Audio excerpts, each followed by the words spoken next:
Hello, everyone. Thank you for joining us today. I'm Kathy Cronin, and joining me is Linda Baker, Karen Downy, and Reverend Linda Burdett. And I will lead our topic. But before I introduce it, I would like us to take a moment to help us get centered and focused on being in this present moment and being here, holy in spirit and in our thoughts and our minds. So if it helps to close your eyes to take the distractions away and focused on your breathing.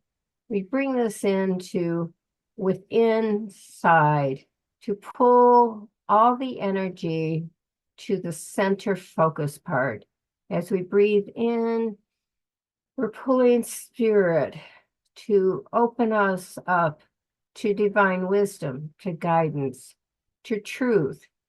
And then as we exhale, release any tension, stress, worries, and fears that you may have, for you know that spirit is surrounding you at this time and moment. With this, we call upon God, Father, Mother, the spirits of the universe to be present in our lives, to bring blessings upon each of us. For those who are listening, who have taken time to watch this video, we ask for your wisdom, for the enlightenment to reach our souls.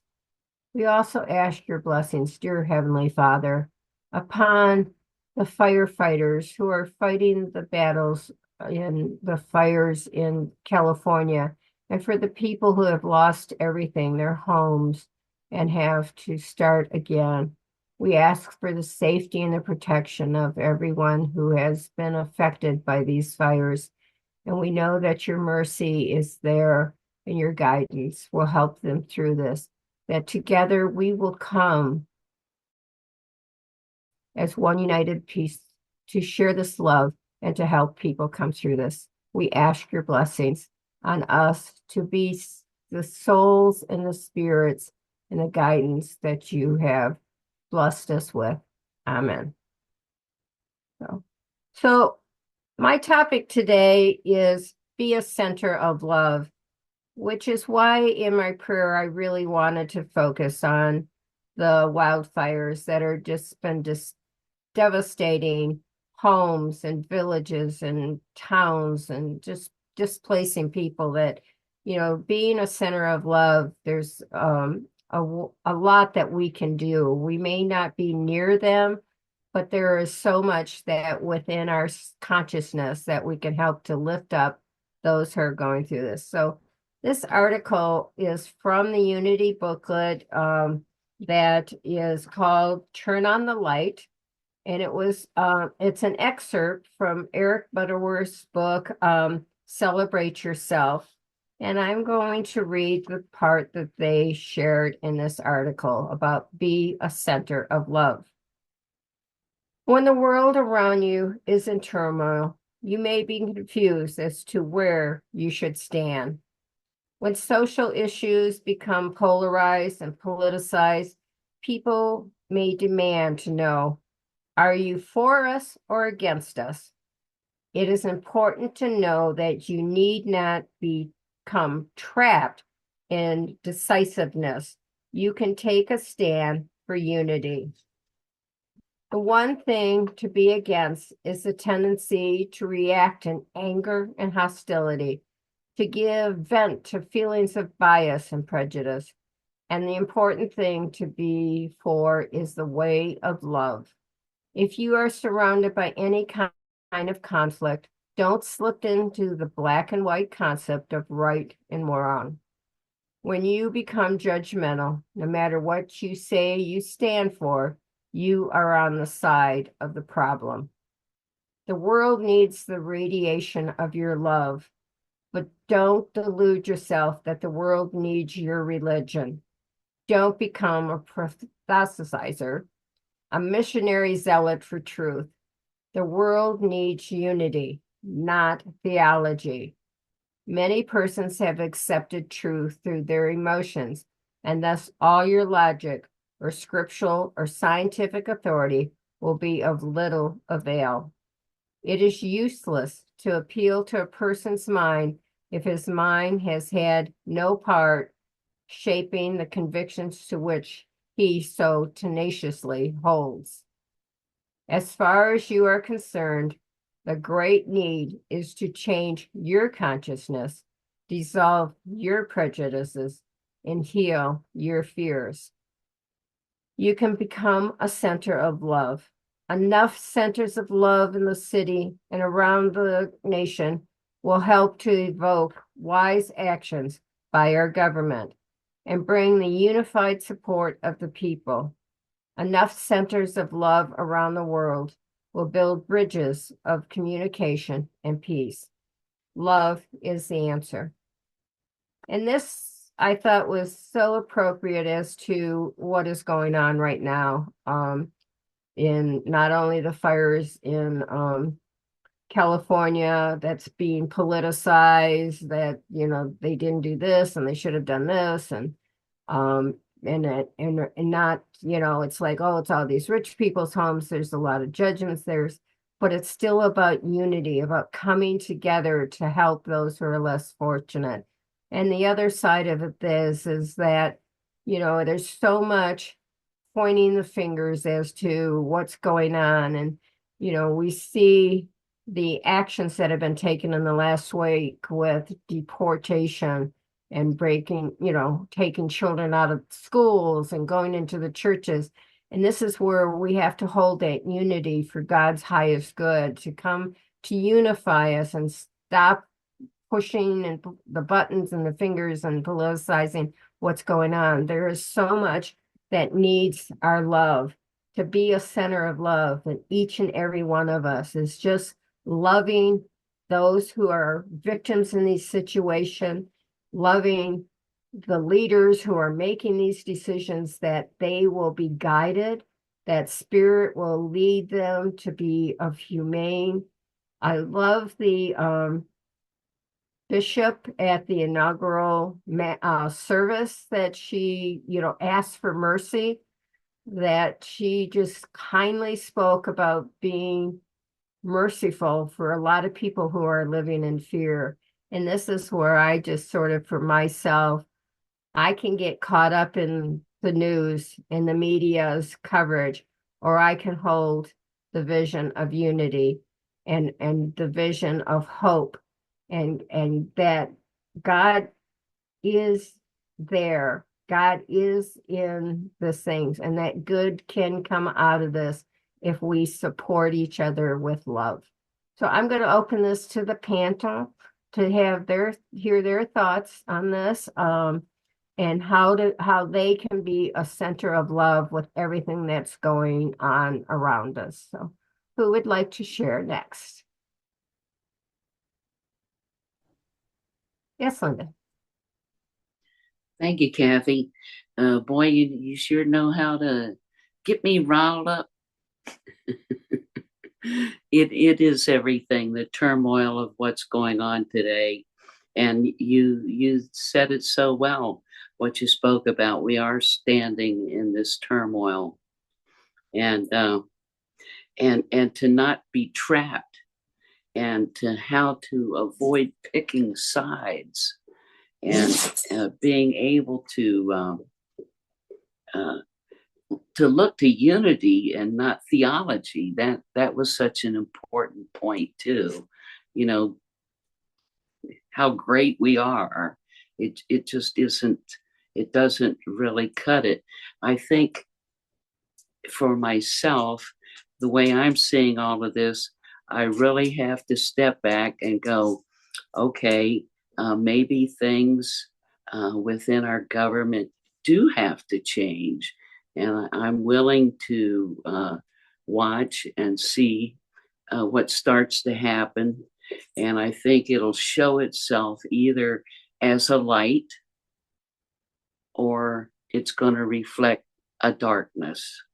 But I don't want to judge it. I want to give it a chance, because it's all for the better. And so when I recognize that there's suffering going on that wasn't there before, then I'm going to know that the decisions being made are probably not very good. And that's when I really have to turn it over to God and ask for His light to shine forth. But I think there's a good opportunity for us to accept some changes and be open about some positivity that we don't see coming about and happening. I pray that's the situation.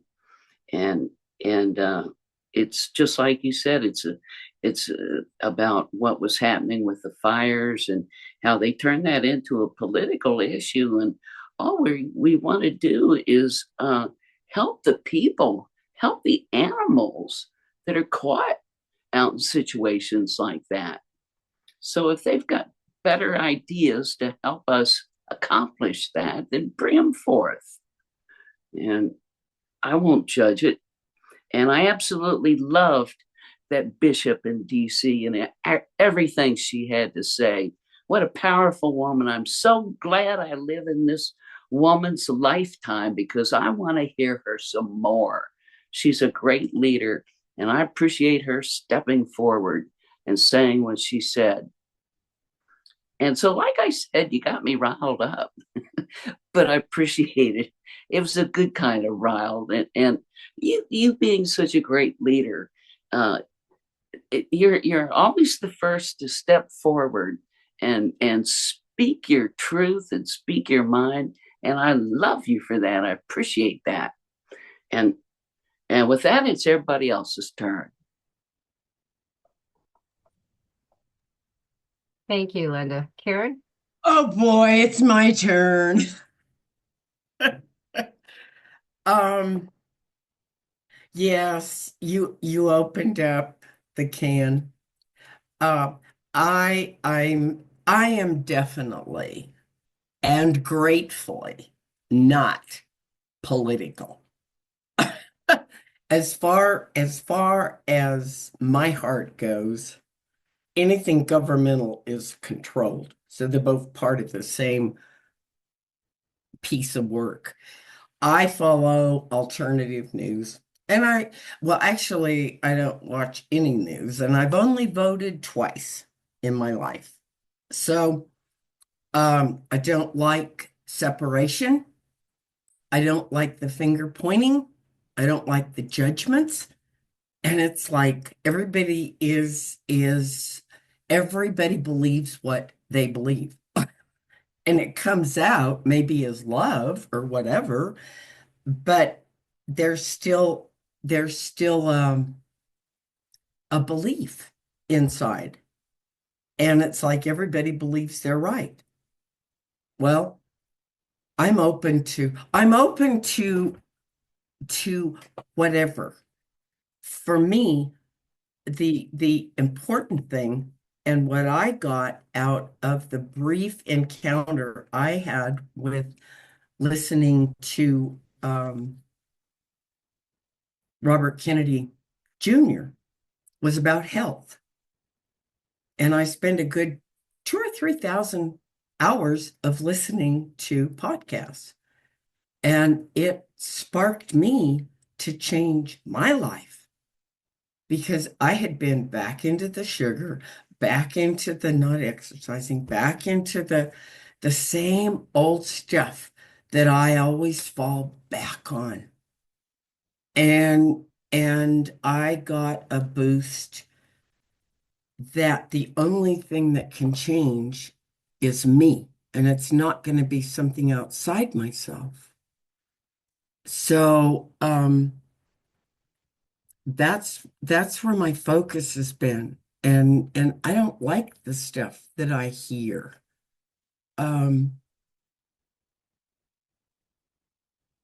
and I think we definitely need to look beyond anything that's mainstream and compartmentalized. So I don't know. I'm one that I've tried all the religions, and whenever there's like a carrot dangled, got to do this to get that, or get here to go there, it's like, oh, I'm out. So I don't know what's right or wrong, but I do know that what is, or it wouldn't be happening. So again, I've got to open the door and do what's right for me. And that's focus on my health, focus on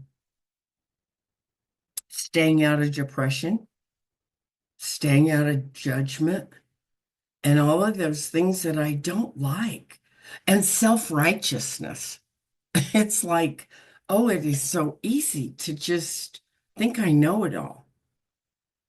And I don't. So I'm open to next.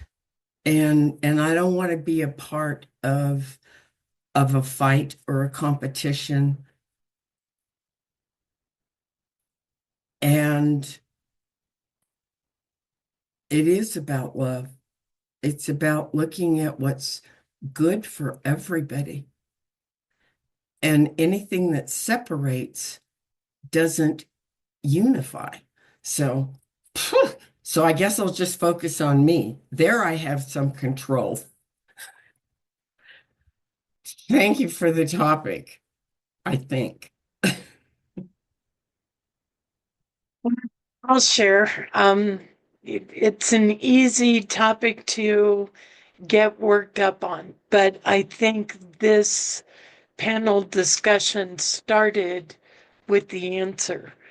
Be a center of love. You know, there comes a time when things that aren't right are so not right that they're a catalyst to activism, to stepping up and taking care of each other.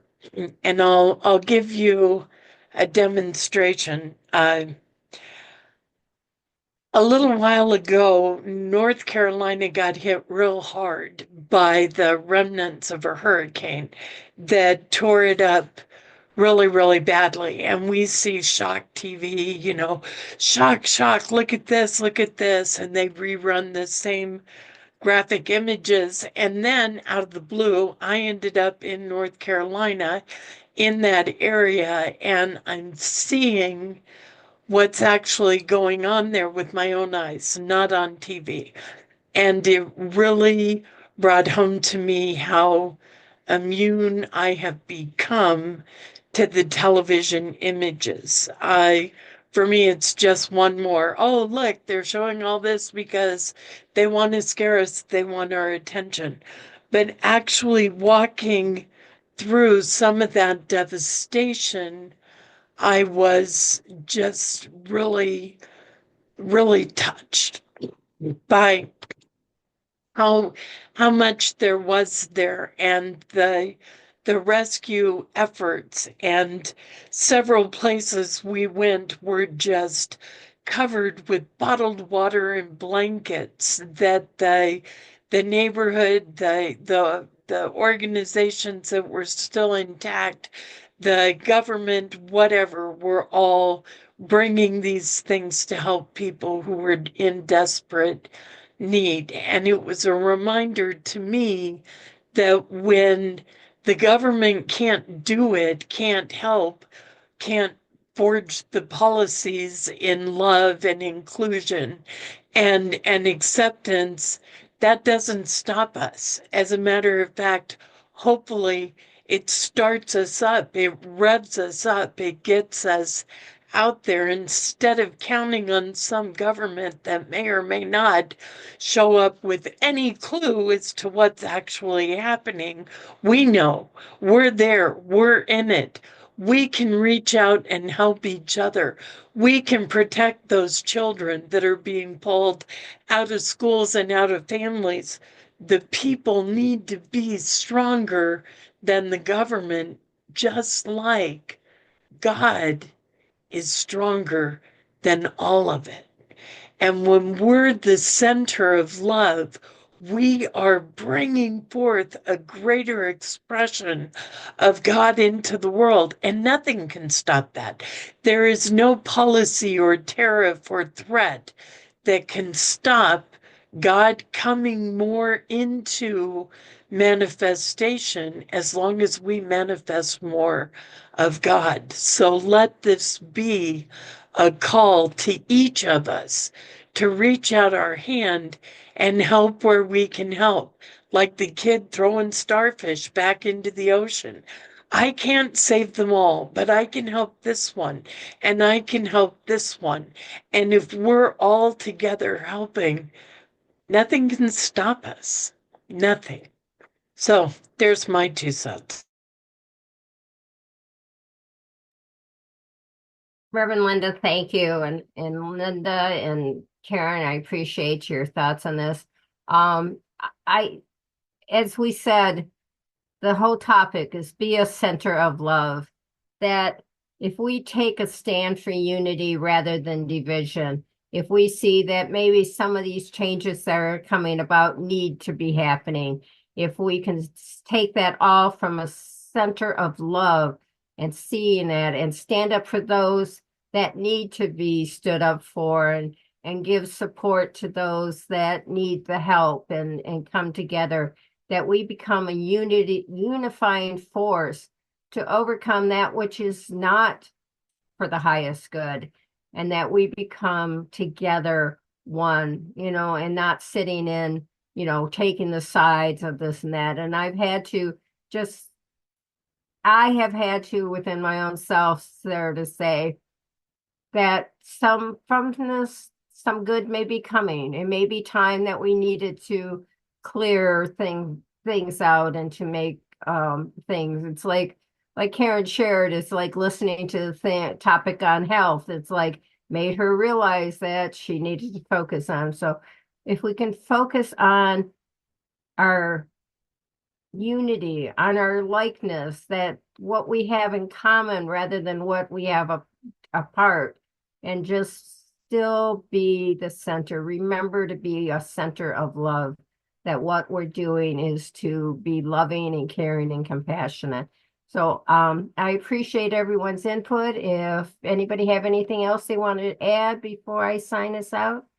If not, thank you for joining us today. I know this is it's a hot topic, and there's so much that people are sort of torn, but remember that if you can come from the center of love and be a unifying force, that things can be better for you within your own life, your own homes, your own families, and within your communities. We are here to be that force of God, that light of God, and let's turn on that light. So thank you, everyone. We appreciate your comments, your input. And if you haven't subscribed, please make sure you hit the little button so you become a subscriber. And we look forward to you joining us again in the future. Have a very blessed day. Bye. Thank you for joining us, and let's stay connected and grow in spirit. We are on Facebook. Search for Unity Church of El Cajon and follow us and like our posts. You can reach us on YouTube at Unity Church of El Cajon. Please subscribe to our channel, watch our videos, and leave comments which can help us improve. We are on the web at unityofelcajon.org. Email or call our church office to receive our weekly newsletters, which lists all of our activities and opportunities to learn and grow together.